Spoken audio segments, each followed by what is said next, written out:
तो कैसे हैं आप सब लोग। एक बार फिर से वेलकम है आपका मेरे YouTube channel study with Yogesh में। तो आज से मैं आप लोगों को विश्व की सैर कराऊंगा। यानी हम लोग अब क्या करेंगे, पूरा विश्व भ्रमण पे निकलेंगे, पूरा वर्ल्ड के अलग अलग इलाकों को छान के आएंगे और उससे आपको बहुत ज़्यादा फ़ायदा होगा। फ़ायदा क्या होगा, एक तो आपका एग्ज़ाम क्लियर होगा, यानी एग्ज़ाम में कहीं भी मात नहीं खाएंगे आप, क्योंकि वर्ल्ड ज्योग्राफी में जो क्वेश्चन आते हैं वो सब के सब प्राकृतिक भूगोल से ही आएंगे। मतलब ये कहाँ है, ये कहाँ है, इस टाइप से क्वेश्चन आपने देखे होंगे।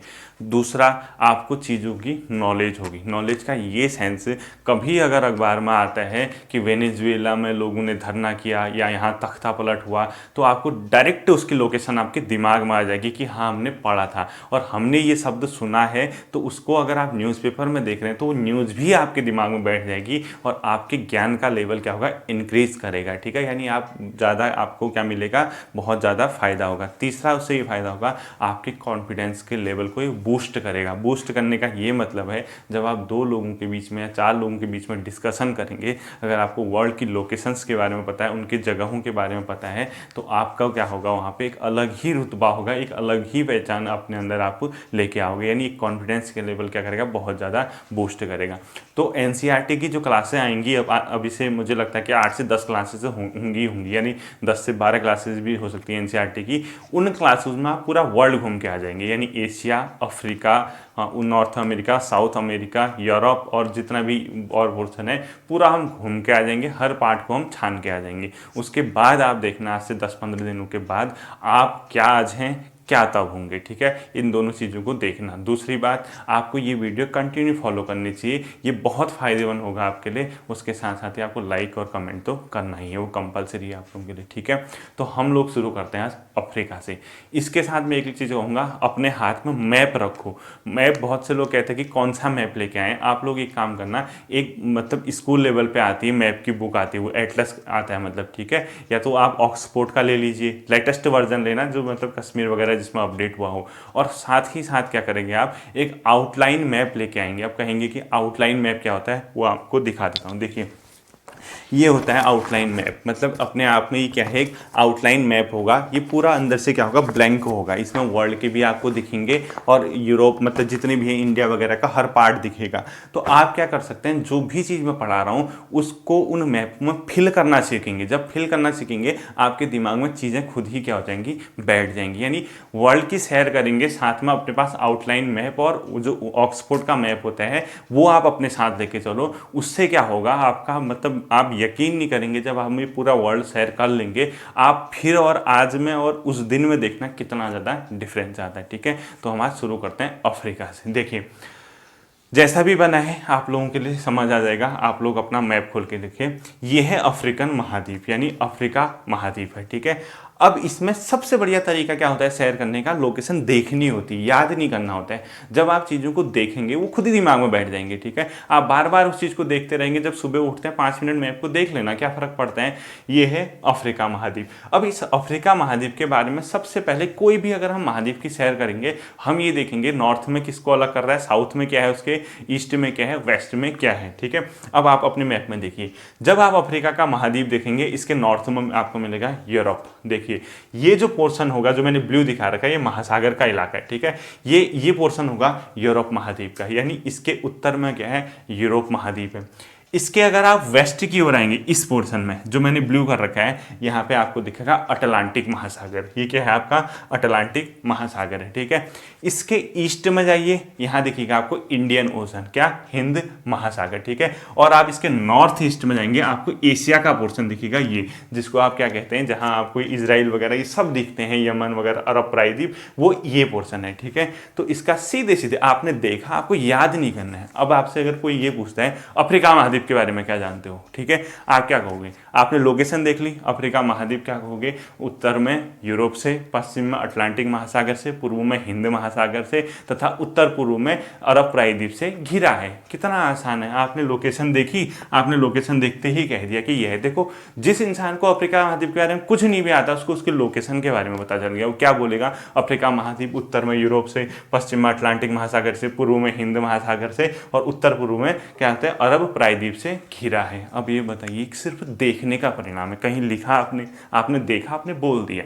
देखिए, इस प्रकार से। ठीक, अब देखिए, जब आपने हर महाद्वीप का आप ये करेंगे, आप सबसे पहले ये देखेंगे उनको सेपरेट कौन करता है। अब कहीं तो ऐसी चीज़ होगी जो दो महाद्वीपों को अलग करती होगी, यानी बाउंड्री कहीं तो होगी। कहीं तो मैं कहूँगा कि ये अफ्रीका, ये एशिया है, या ये अफ्रीका, ये यूरोप है, या ये अफ्रीका है, नॉर्थ अमेरिका, जो भी है, ठीक है। अब आपको वो बताता हूँ। देखो, सबसे पहले हम पकड़ते हैं यूरोप, ठीक। जब आप अफ्रीका महाद्वीप देखोगे, अफ्रीका के जस्ट उत्तर में देखो भूमध्य सागर दिखेगा, ये जो ब्लू देख रखा है, वहाँ पे पूरा ब्लू वाला पोर्शन होगा, उसमें भूमध्य सागर लिखा होगा, अच्छे से देखिए, यानी भूमध्य सागर। यानी अगर आपसे ये पूछते हैं भूमध्य सागर अफ्रीका के कहाँ पे है, आप क्या कहोगे, उत्तरी भाग में। यानी भूमध्य सागर और यूरोप एक दूसरे को सेपरेट कर रहे हैं, ठीक है। यानी भूमध्य सागर अफ्रीका को क्या कर रहा है, अलग कर रहे हैं। दूसरा, उसी के बगल में देखिए एक जल संधि होगी, उसका नाम होगा जिब्राल्टर जल संधि। ये मैंने लिखा है जिब्राल्टर, आप भी लिख लीजिए जिब्राल्टर, GIBRALTOR, ठीक है, जिब्राल्टर लिख लीजिए। ये जिब्राल्टर जल संधि अफ्रीका और यूरोप को एक दूसरे से अलग करते हैं। और ये क्वेश्चन आपके पेपर में पूछता है, अफ्रीका और यूरोप महाद्वीप को अलग करने वाली जल संधि का नाम बताइए। आपने कह दिया जिब्राल्टर जल संधि। उस मैप में जो आपके पास है ऑक्सफोर्ड का, उसको हाईलाइट कीजिए और यहाँ पे हाईलाइट करके उसको वो करिए और अपनी कॉपी में लिखिए जिब्राल्टर जल संधि डैश करके लिखिए अफ्रीका और यूरोप को अलग, ठीक। अब देखिए, अफ्रीका और यूरोप पूरा समझाऊंगा, ठीक है। जल संधि क्या होती है, सबसे पहली चीज, अब मैंने टर्मोलॉजी बोल दी, आपको पता भी तो होना चाहिए जल संधि क्या होती है। जल संधि एक ऐसा भाग होता है, जल का एक ऐसा भाग जो दो स्थल खंडों को अलग करता है। मतलब दो स्थल खंड होंगे, यानी पानी वाला इलाका नहीं, स्थल खंड, जैसे यूरोप का इलाका स्थल, अफ्रीका का इलाका स्थल, इसके बीच के पानी का छोटा सा खंड है जो दोनों को सेपरेट कर दे रहे हैं, उसको बोलते हैं जल संधि। यानी जल संधि पानी का एक ऐसा भाग जो दो स्थल खंडों को अलग करता है या दो पानी के खंडों को जोड़ता है। अब ये बताओ, ये पानी का खंड होगा, ये यहाँ किसी को जोड़ रहा है पानी के हिस्से को, यहाँ भी पानी के हिस्से को, यानी भूमध्य सागर को, यहाँ अटलांटिक महासागर है इस इलाके में, देखो इन दोनों को तो जोड़ रहा है। यानी जल संधि क्या करेगी, दो पानी के खंडों को जोड़ेगी और दो स्थल खंडों को सेपरेट करेगी। तो जिब्राल्टर जल संधि किसको अलग करता है, पूछता है अफ्रीका और यूरोप महाद्वीप को। अगर आपसे ये क्वेश्चन पूछता है अफ्रीका का कौन सा देश है जिसको अलग करता है, वो तो पूरा महाद्वीप है ना, हो सकता है आपके प्रॉपर वो उस कंट्री का नाम पूछ दे जिनको सेपरेट कर रहा है। तो अफ्रीका महाद्वीप में आप यहाँ पे देखोगे एक देश का नाम है, उसको बोलते हैं मोरक्को। क्या बोलते हैं, मोरक्को, ठीक है। ये सब लोकेशन है, ठीक। और यूरोप का जो देश है जिसको अलग कर रहा है उसको बोलते हैं स्पेन। क्या बोलते हैं, स्पेन। यानी जिब्राल्टर जल संधि मोरक्को और स्पेन को सेपरेट करती है। आपके पेपर में जैसा क्वेश्चन आए, आपके पेपर में आएगा जिब्राल्टर जल संधि द्वारा कौन अलग होते हैं। आपके ऑप्शन में अगर मोरक्को और स्पेन दिख रहा है, आप टिक मार दीजिए, और महाद्वीपों के नाम लिखे हैं तो अफ्रीका और यूरोप को टिक मारिए, ठीक है। तो पहला तो आपका ये हो गया जो जल संधि इसको सेपरेट कर रही है। अब देखिए, आपको हमेशा एक चीज याद रखनी है, भूमध्य सागर और जिब्राल्टर जल संधि के माध्यम से अफ्रीका क्या होता है, यूरोप से अलग होता है। आपके दिमाग में बैठ जानी चाहिए। अब अफ्रीका के महाद्वीप के बारे में थोड़ा आपको बताऊं, ये विश्व का दूसरा सबसे बड़ा क्या है, महाद्वीप है क्षेत्रफल की दृष्टि से, क्योंकि विश्व का सबसे बड़ा महाद्वीप एशिया है, दूसरा कौन है, अफ्रीका। दूसरा, ये महाद्वीप अंध महासागर, अंध महाद्वीप के नाम से भी जाना जाता है, यानी डार्क कॉन्टिनेंट। डार्क कॉन्टिनेंट का इसलिए कहा जाता है क्योंकि जब 20वीं सदी थी, यानी जब अलग अलग भागों को खोज रहे थे, अलग अलग रास्तों का पता किया जा रहा था, 15वीं 16वीं 17वीं 18वीं, तो 20वीं सदी तक इसके अंदर के देशों के बारे में बहुत ज़्यादा जानकारी किसी को नहीं थी। ये आंतरिक भागों के बारे में जानकारी न होने के कारण इसको डार्क कॉन्टिनेंट भी कहते हैं, अर्थात काला महाद्वीप, ठीक है। अब देखिए, ये काला महाद्वीप हो गया, दूसरा विश्व का दूसरा सबसे बड़ा क्या हो गया, महाद्वीप हो गया। इसके बारे में एक और तथ्य है, ये मात्र एक ऐसा महाद्वीप है जो चारों गोलार्धों में पड़ता है। अब आपको ये क्या बोल दिया सर ने, चारों गोलार्ध पढ़ने का मतलब मैंने आपको क्या बताया था, ये देखिए, ये समझाया था मैंने। देखिए, मैंने क्या कहा था, ये ग्लोब है, ये भूमध्य रेखा है, ठीक है, 0 डिग्री, 23.5 क्या होती है, मकर कर्क रेखा, 23.5 क्या होती है आपका मकर रेखा, यानी 0 डिग्री के नीचे क्या बोलते हैं, दक्षिणी गोलार्ध। अब आप देखिए, अफ्रीका के महाद्वीप में बीचों बीच, यानी कहीं इस पोर्शन से, जो ऊपर का पोर्शन है वहां से 0 डिग्री लाइन जा रही होगी। जब 0 डिग्री जा रही है, उसके नीचे का दक्षिणी गोलार्ध में 1, उस 0 डिग्री से ऊपर भी अफ्रीका पड़ता है, उत्तरी गोलार्ध में 2।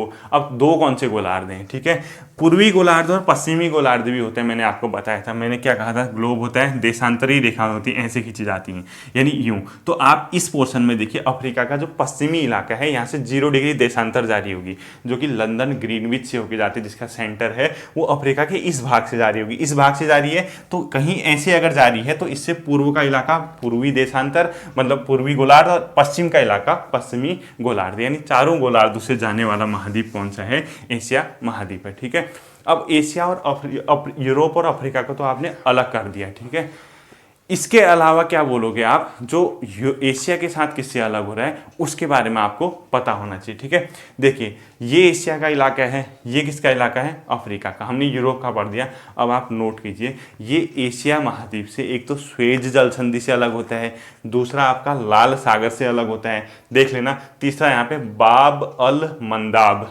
बाब अल मंदाब ऐसे लिखिए, अगर इंग्लिश में नहीं लिखा जा रहा तो बाब अल मंदाब। अभी बताता हूँ, ठीक है आपको मैं।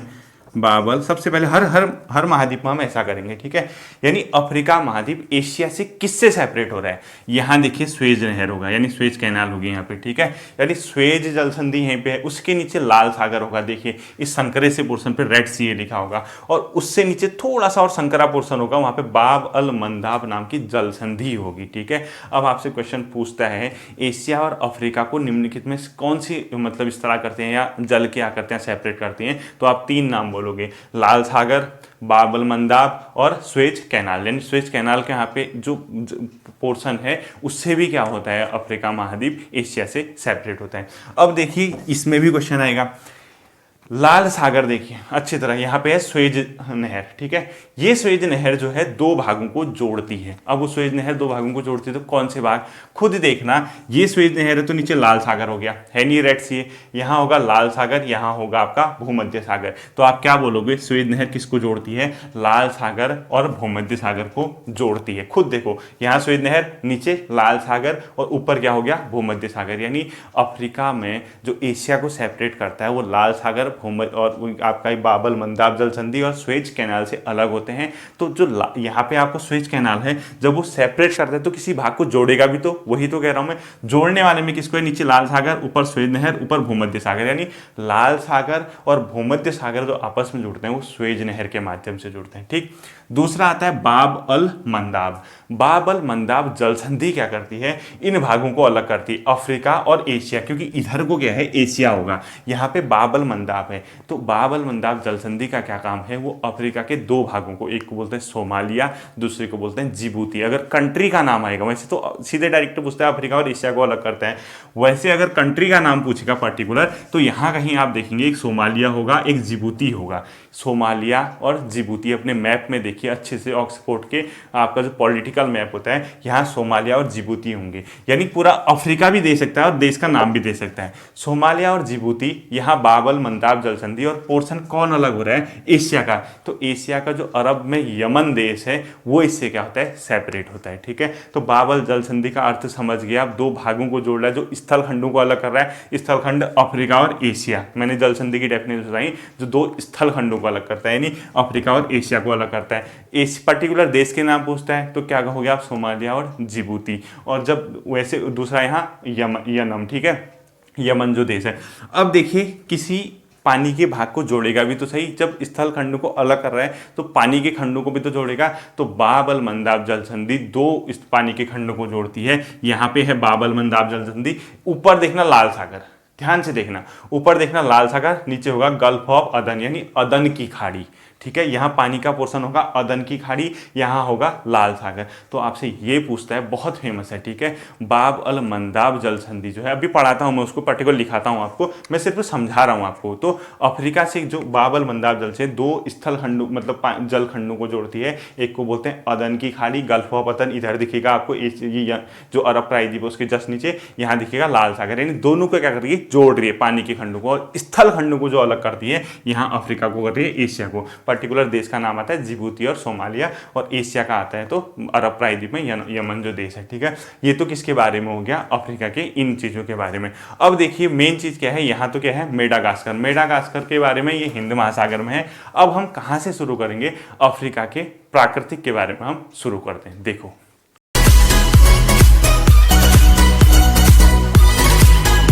आप लोगों का आता है अफ्रीका की प्रमुख जल संधियों के बारे में, ठीक है। यहाँ पे 3 जल संधियां हैं, आप तीनों के नाम लिख लीजिए। एक का पहले का लिखिए मोजाम्बिक चैनल, अभी मैंने जो मोजाम्बिक चैनल में शायद यहाँ पे मेडागास्कर और सोमालिया कह दिया था, आप मेडागास्कर के यहाँ पे मोजाम्बिक कर देना उसको, ठीक है। तो अभी मैं बता रहा था आपको मोजाम्बिक है यहाँ पे, ठीक है, मोजाम्बिक देश होगा यहाँ पे, यानी पहला चैनल लिख लीजिए आप, पहली जल संधि क्या लिखेंगे आप, मोजाम्बिक चैनल। तो मोजाम्बिक चैनल किसको अलग करता है पूछ रहा है, तो साफ दिख रहा है ये वाला पोर्शन में हिंद महासागर में इधर दिखेगा आपको मोजाम्बिक चैनल होगा। ये किसको अलग कर रहा है, यहाँ पे एक छोटा सा द्वीप समूह होगा मेडागास्कर, देखिए यहाँ पे मेडागास्कर लिखा होगा और हिंद महासागर में, ठीक है। यानी स्थल खंड यहाँ मेडागास्कर हो गया, तो दूसरा स्थल खंड यहाँ का अफ्रीका हो गया, ठीक है। यानी किसको अलग कर रहा है, मेडागास्कर को अफ्रीका से अलग करता है। और अफ्रीका के पर्टिकुलर कंट्री का नाम अगर पूछता है, उस कंट्री का नाम है मोजाम्बिक। ऑप्शन में आएगा मोजाम्बिक चैनल किन 2 क्षेत्रों को अलग करता है। पहला ऑप्शन या तो ऐसे होगा मेडागास्कर को अफ्रीका से, या दूसरा ऑप्शन ऐसे होगा मेडागास्कर को मोजाम्बिक से, जैसा भी ऑप्शन आता है, ठीक है, अलग करता है। तो ये पोर्शन जोड़ किसको रहा है, पूरा हिंद महासागर को ही जोड़ रहा है, यहाँ भी हिंद महासागर होगा, यहाँ भी हिंद महासागर होगा, ठीक है। ये नहीं देखना है। दूसरी जल संधि आती है जिब्राल्टर जल संधि, ठीक है। जिब्राल्टर जल संधि मैंने पहले पढ़ा दिया आपको, एशिया यूरोप को अफ्रीका से अलग करते हैं। ये पूरा पोर्शन यूरोप का है, ऊपर नीचे अफ्रीका है। और पर्टिकुलर आपको कंट्री का नाम पूछता है, यूरोप से आप क्या पकड़ लोगे, स्पेन पकड़ लोगे, और दूसरा जो अफ्रीका से है मोरक्को पकड़ लोगे। तो आपका ऑप्शन कैसे आता है देखिए, पहला क्वेश्चन ऐसे आता है जिब्राल्टर जल संधि किन को अलग करती है, आप क्या कहेंगे, अफ्रीका को यूरोप से, या ऑप्शन में होगा स्पेन को मोरक्को से। दूसरा क्वेश्चन कैसे पूछता है, अफ्रीका और यूरोप महाद्वीप किस जल संधि के माध्यम से पृथक होते हैं, तब आप क्या बताओगे, जिब्राल्टर जल संधि, और उसकी लोकेशन आपकी ये है, ठीक है। तीसरी जो जल संधि है वो इधर है, बाब अल मंदाब, बाब अल मंदाब, ठीक है। आप देखना यहाँ पे होगा ये लाल सागर के नीचे। तो जो बाब अल मंदाब है वही 2 पानी के खंडों को जोड़ेगा, 2 स्थल खंडों को अलग करेगा। यहाँ 3 ही जल संधियाँ, ठीक है। तो सबसे पहले देखते हैं कि कौन से स्थल खंड अलग हो रहे हैं। ये देखो, ये एशिया चला गया और ये अफ्रीका आ गया, यानी अफ्रीका और एशिया को क्या करता है, ये सेपरेट करता है, यानी अलग करता है, ठीक है। एशिया और अफ्रीका को क्या होते हैं, इससे अलग होते हैं इस जल संधि के माध्यम से। दूसरा क्वेश्चन, क्या पर्टिकुलर देश के नाम पूछेगा, तो आपको अरब प्रायद्वीप के यहाँ पे दिख जाएगा, यमन वगैरह कोई कंट्री है, और यहाँ देखिएगा जिबूती वगैरह की कोई कंट्री है, ठीक है, जैसा भी ऑप्शन आएगा। दूसरा, जब अलग कर रहा है तो जोड़ भी तो रहा होगा पानी के खंडों को। जल संधि की डेफिनेशन ही यही है, 2 स्थल खंडों को पृथक करेगा या 2 जल खंडों को जोड़ेगा। तो 2 जल खंड कौन कौन से जोड़ रहे हैं, इधर लाल सागर है और यहाँ क्या है, अदन की खाड़ी। तो आप लिख लीजिए बाब अल मंदाब के यहाँ पे लाल सागर प्लस अदन की खाड़ी, इनको जोड़ेगा। ये तो थी इनकी जल संधियाँ, ठीक है। आगे देखते हैं। देखिए, हम लोग सबसे पहले क्या करते हैं, अफ्रीका महाद्वीप के आसपास चारों ओर जितना भी पानी का खंड है, यानी जल खंड है, उनके बारे में हम क्या कर लेते हैं, पढ़ लेते हैं। उसके बाद हम जल संधियों के बारे में पढ़ेंगे, उसके बाद हम झीलों के बारे में, पर्वतों के बारे में ये पढ़ेंगे। तो अफ्रीका महाद्वीप का जो प्राकृतिक पोर्शन है खुद ही कंप्लीट हो जाएगा, और वहीं से आपका पेपर में क्वेश्चन आता है। जो मैंने अभी बताया था कि चारों मतलब गोलार्धों में कौन सा महाद्वीप है, अगर मैंने पीछे एशिया बोल दिया मिस्टेक से, तो आप अफ्रीका करना, शायद संभवतः मैंने एशिया बोल दिया होगा, तो उसको करेक्ट करके अफ्रीका बननी। चारों महाद्वीप, जो ये अफ्रीका महाद्वीप वो चारों गोलार्धों से गुजरता है, एशिया से नहीं, अगर एशिया का होगा तो। देखो अब क्या करना है, सबसे पहला कौन सा पोर्शन, भूमध्य सागर, ये पोर्शन है भूमध्य सागर, यानी ये कहाँ है पूछता है, अफ्रीका के उत्तर में, ठीक है। तो जो भूमध्य सागर है किस किस को अलग करता है, लिखो, भूमध्य सागर अफ्रीका के उत्तर में, अलग किसको करता है, यूरोप को और अफ्रीका महाद्वीप को, महाद्वीप को कह रहा हूँ, ठीक है, दोनों को अलग करता है। तो आप क्या करोगे, खाली लोकेशन देखने, कॉपी में नहीं लिखना है आपको। देखो कभी भी क्या, देखी हुई चीज़ें जल्दी दिमाग में बैठती हैं। आप कहीं किसी यात्रा पर निकल जाओ, आप दिल्ली जाते हो, आप मुंबई गए, आप आगरा गए, तो देखी हुई चीज़ें क्या लिखते हो क्या, मैंने ये देखा ये देखा, वो खुद ही दिमाग में नहीं बैठ जाता, वहाँ पे ये था यहाँ पे। तो इंसान की जो बौद्धिक क्षमता होती है वो देखकर ज़्यादा क्या होती है, तीव्र होती है, यानी चीज़ों को देखने के बाद वो ज़्यादा गेन करता है, ठीक है। अब आप क्या करोगे, भूमध्य सागर पे हाईलाइट करोगे, ठीक।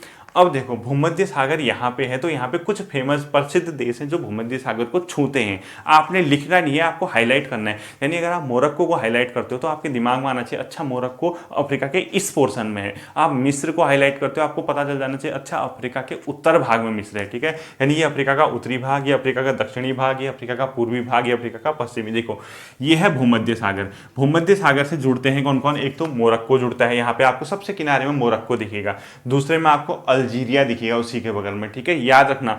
तीसरे में आपको ट्यूनिशिया दिखेगा, क्या दिखेगा, ट्यूनिशिया। चौथा में आपको लीबिया दिखेगा, उसके बगल में इजिप्ट दिखेगा, जिसको आप मिस्र बोलते हैं। अभी भी कह रहा हूँ याद मत करना, मैं कह रहा हूँ कि पेपर में जैसे पूछेगा, हो सकता है बता देगा, ऐसे पूछ देगा भूमध्य सागर से कौन सा अफ्रीका का देश जो है संलग्न होता है या संलग्न नहीं होता है, तो वहाँ पे क्या करोगे, वो बहुत ईजिली क्या पूरेगा, तीन चार ऑप्शन यहाँ के देगा, एक ऑप्शन वो यहाँ का दे देगा, जिम्बाब्वे दे देगा। अब आपको बताओ, अगर आपको जब लोकेशन याद होगी, आप दिमाग में क्लिक कर जाएगा कि अच्छा लोकेशन उसकी वहाँ पे थी। मैं कह रहा हूँ कि याद मत करना, बस लोकेशन को दिमाग में, क्या क्या, मोरक्को, अल्जीरिया, ट्यूनिशिया, लीबिया और इजिप्ट मतलब मिस्र, ये सब इलाके किसको छूते हैं, भूमध्य सागर के इलाके को छूते हैं। और किस किस को अलग करता है मैंने आपको बता दिया, ठीक है। दूसरा है लाल सागर, ये है रेड सी, यहाँ देखो लाल सागर, पहला पॉइंट क्या लिखोगे, लाल सागर किसको सेपरेट करता है, एशिया, यहाँ वाला पोर्शन एशिया है, एशिया और किसको सेपरेट करता है, अफ्रीका को सेपरेट करता है, ठीक है। और लाल सागर किसको जोड़ता है, मैंने बताया था अभी आपको, यहाँ पे देखो लाल सागर है, यहाँ पे कौन सा है आपका, ऊपर से लाल सागर के ऊपर स्वेज नहर और ऊपर भूमध्य सागर। तो लाल सागर अफ्रीका को और किसको अलग करता है, आपका एशिया महाद्वीप को सेपरेट करता है। तो इससे संलग्न देश भी कुछ होंगे, उन देशों का नाम जैसे सुनो, इजिप्ट यानी मिस्र, उसके नीचे आपको सूडान दिखेगा यहाँ कहीं, ठीक है, सूडान।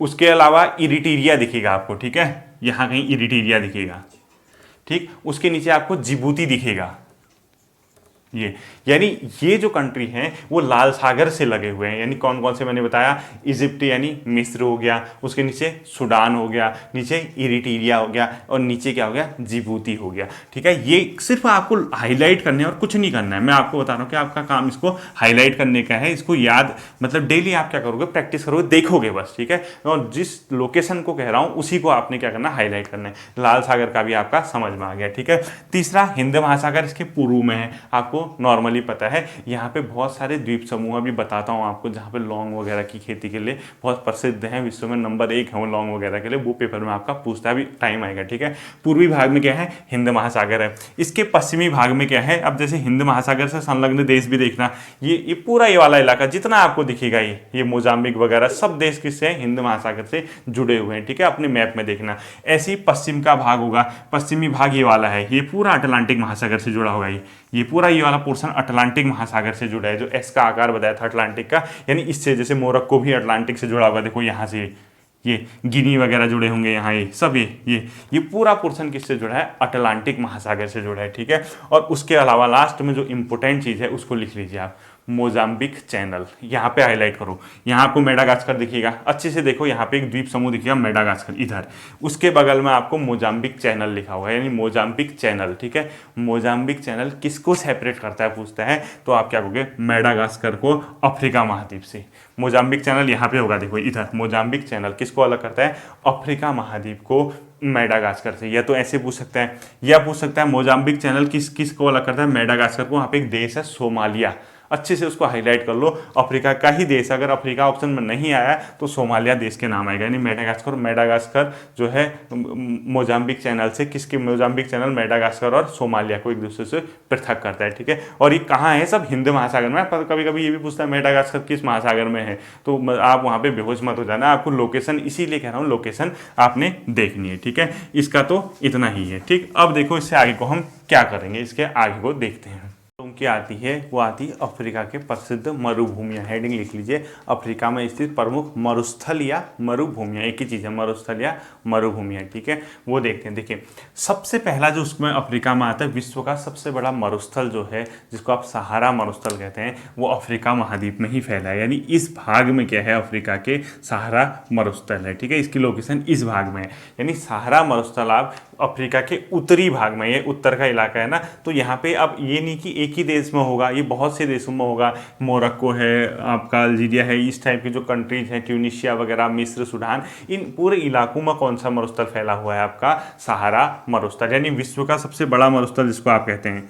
अब बड़े का मतलब वैसे तो सबसे बड़ा मरुस्थल अंटार्कटिका ही है, ठीक है। अब सहारा मरुस्थल, अब देखिए मरुस्थल की डेफिनेशन क्या है, कोई भी ऐसा इलाका जहाँ वनस्पति वगैरह नहीं होती, रहने लायक कंडीशंस नहीं होती। अब जरूरी थोड़ा है कि रेतीला इलाका ही मरुस्थल हो, ठीक। लेकिन अब किताबों में नॉर्मली सहारा ही लिखा रहता है, अब सहारा ही मानना है, ठीक है।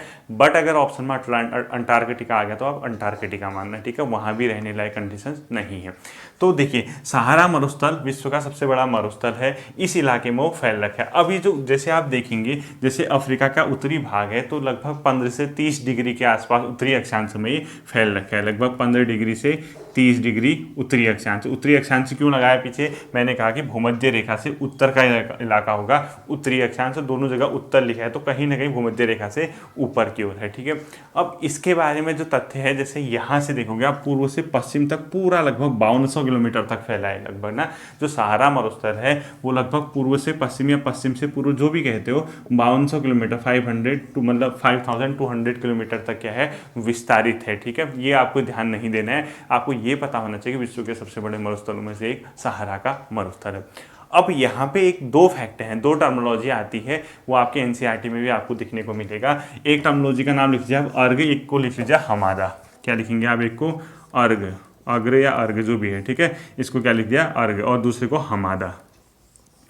ये क्या होता है, अर्घ कहते हैं सहारा का जो मरुस्थल है, उस सहारा मरुस्थल में जो बालू का मैदान होगा उसको अर्घ कहते हैं। यानी सहारा मरुस्थल है उसमें जो बलुए कण पाए जाते हैं, जो रेतीला मैदान है बहुत बड़ा, उसको बोला जाता है अर्घ, ठीक है। और ये हवा के निक्षेप द्वारा, यानी हवा क्या करती है, हवा चली अपने साथ बालू उड़ा के लाई, वो दूसरी जगह उसको विस्तारित कर दिया, फैला दिया, तो उससे जो आकृति बनती है उसको अर्घ कहते हैं सहारा मरुस्थल में। और हमादा क्या होता है, इसी सहारा मरुस्थल में जो पथरीले होते हैं, जो पत्थर टाइप के होते हैं, उनके द्वारा जो मैदान बनाया जाता है, पथरीला मैदान आप कह सकते हैं सहारा मरुस्थल के अंदर, ठीक है। यानी सहारा मरुस्थल का जो पथरीला भाग है जहां बड़े बड़े पत्थर भी पाए जाते हैं उसको बोला जाता है हमादा, ठीक। ये तो आपका सहारा मरुस्थल था। अब जब इस सहारा मरुस्थल के आप दक्षिण की ओर आओगे, यानी साउथ की ओर आओगे, यानी सहारा मरुस्थल का जो दक्षिणी बिंदु है उसको बोलते हैं साहिल। क्या बोलते हैं, साहिल, ठीक है, साहिल बोलते हैं इसको, ठीक।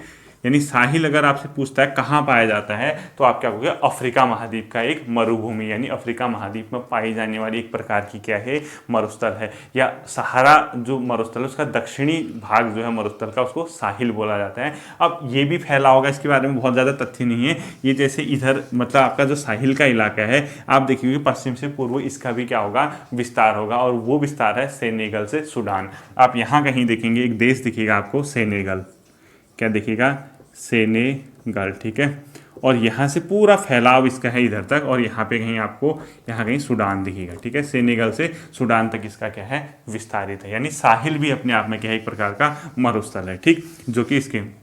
अब देखिए जब आप इन मरुस्थल के बारे में जान जाते हैं तो कुछ और मरुस्थल हैं, जैसे लीबिया का मरुस्थल अफ्रीका में पड़ता है। इसके अलावा नूबियन का मरुस्थल, जैसे लीबिया का मरुस्थल आप यहाँ देखोगे इस भाग में, ठीक है। यहाँ कहीं आपको लीबिया का मरुस्थल दिखेगा, यहाँ कहीं आपको लूबियन का मरुस्थल दिखेगा, मतलब नूबियन का, ठीक है। देख लीजिए लीबिया मरुस्थल, जैसे किसका, लीबिया का मरुस्थल है, ठीक। उसके जस्ट नीचे आप आएगा नूबियन का मरुस्थल दिखेगा आपको, ठीक है। और जो नूबियन का मरुस्थल है वो कहाँ है, सूडान में, ठीक है। सूडान के उत्तरी भाग में ही फैल रखा है, ठीक है। पर्टिकुलर सूडान या मरुस्थल ऐसा होता है एक से अधिक देशों में भी उसका फैलाव हो सकता है। अब अफ्रीका महाद्वीप है पूरा हो तो सूडान का, जैसे अगर आपसे ऑप्शन आता है तो सूडान का जो उत्तरी भाग है, यानी सूडान के उत्तर वाले पोर्शन में, यहाँ कहीं सूडान है तो इसके उत्तर वाले पोर्शन में नूबियन नाम का क्या है मरुस्थल है, ठीक है। आप लोकेशन को हाईलाइट करते रहना। और लीबिया का मरुस्थल उससे भी क्या है उत्तर की ओर है और लीबिया में ही है, ठीक। अब जब नूबियन भी हो गया, सूडान भी हो गया, जो अब आता है अगला आपका वो इम्पोर्टेंट हो सकता है, उसको बोलते हैं नामिब का मरुस्थल। किसका, नामिब का मरुस्थल। और ये नामिब का मरुस्थल इधर है, ये वाले पोर्शन में। और ये नामिब का मरुस्थल है वो नामीबिया से दक्षिण अफ्रीका के देश तक फैला है। अगर आप यहाँ देखेंगे नामीबिया होगा, यहाँ होगा दक्षिण अफ्रीका, ठीक है। यानी नामीबिया से साउथ अफ्रीका, ऐसे लिख दिया मैंने, ठीक है। नामीबिया से साउथ अफ्रीका तक कौन सा मरुस्थल फैल रखा है, आपका नामिब मरुस्थल फैल रखा है। और इस नामिब मरुस्थल में जो आपका मतलब जैसे बुशमैन लोग थे, मतलब वैसे तो बुशमैन मेनली कालाहारी में पाए जाते हैं, मैं बताता हूँ। तो इन इलाकों में भी बुशमैन पाए जाते हैं। बुशमैन एक प्रकार की जनजाति है। बाकी हीरे वगैरह का यहाँ पे खनन वगैरह होता है, हीरा वगैरह यहाँ पे मिलता है। पशुपालन के लिए भी ये इलाका बढ़िया माना जाता है। तो आपसे ये पूछता है नामिब मरुस्थल कहाँ है, आप क्या कहोगे, नामीबिया से दक्षिण अफ्रीका फैला है, जो भी आपका ऑप्शन आता है, ठीक है। और लास्ट जो आपका अफ्रीका में मरुस्थल है, उस मरुस्थल का नाम आपको बताता हूँ, वो है कालाहारी मरुस्थल। वो है कालाहारी मरुस्थल इस नामीब मरुस्थल के ईस्ट की ओर यानी पूर्व की ओर, और उस देश का नाम है बोत्सवाना। क्या है? बोत्सवाना। ये पेपर में आता है आपका, बोत्सवाना, ठीक है। यानी अगर आपसे ये पूछता है कि कालाहारी मरुस्थल कहाँ है, आप बताओगे अफ्रीका महाद्वीप में बोत्सवाना नामक देश में वो क्या कर रखा है, फैल रखा है, यानी नामीब के पूर्व में, ठीक है। और इस बोत्सवाना में, इस कालाहारी मरुस्थल में एक बहुत प्राचीन जनजाति रहती है अफ्रीका की, उसको बोलते हैं इस मतलब कालाहारी मरुस्थल में उसको बोलते हैं बुशमैन, ठीक है। ये बहुत आता है आपके पेपर में, बुशमैन, ठीक। अगर आपसे ये पूछता है बुशमैन नाम की जो प्राचीन जनजाति है किस मरुस्थल का हिस्सा है, आप बताओगे कालाहारी मरुस्थल का, ठीक है। तो बुशमैन जनजाति यहाँ रहती है कालाहारी मरुस्थल में, ठीक। बोत्सवाना वो देश है जहाँ पे कालाहारी। ये तो थे अफ्रीका के प्रमुख मतलब जो मरुस्थल। आपका पेपर में इतना ही आना है, ठीक है, जितना मैंने बताया, सहारा, साहिल, लीबिया, नामीब, और नीचे कौन सा आपका मैंने बताया, कालाहारी मरुस्थल, और इनके बारे में आपको देखना है। देखिए आज हमने क्या देखा, अफ्रीका किस किस इलाके से घिरा है। अफ्रीका की 3 जल संधि आपको याद होनी चाहिए, जिब्राल्टर जल संधि, बाबल मंदाब जल संधि और मोजाम्बिक चैनल, ठीक है, तीनों होना चाहिए। मोजाम्बिक चैनल इधर है, मेडागास्कर और मोजाम्बिक को क्या करता है, एक दूसरे से सेपरेट करते हैं। अफ्रीका के वहाँ कौन कौन से मतलब स्थल वो हैं, जलीय भाग, भूमध्य सागर आपको पता होना चाहिए, लाल सागर की लोकेशन आपको पता होना चाहिए, अदन की खाड़ी पे जो बाबल मंदाब है उसकी लोकेशन, हिंद महासागर, अटलांटिक महासागर। इसके अलावा हमने क्या देखा इससे पहले, अफ्रीका में कौन कौन से आपके क्या है मरुस्थलीय भाग हैं, आपको इसके बारे में पता होना चाहिए। आज के सेशन के लिए इतना ही। अगले सेशन में अफ्रीका में जैसे पर्वत कौन कौन से हैं, प्रसिद्ध पर्वत कौन से हैं, अफ्रीका की प्रसिद्ध झीलें कौन सी हैं, नील नदी कहाँ से आती है, विक्टोरिया जलप्रपात, विक्टोरिया झील से कौन सी निकलती है, इन सबको हम देखेंगे। तो अगले से अगले मतलब 1 या 2 वीडियो में अफ्रीका का हम प्राकृतिक पोर्शन कंप्लीट कर देंगे, उससे बाहर आपका क्वेश्चन नहीं आएगा, ठीक है। आप लोग इसको रिवाइज करना, मैप से काम करना। Thank you.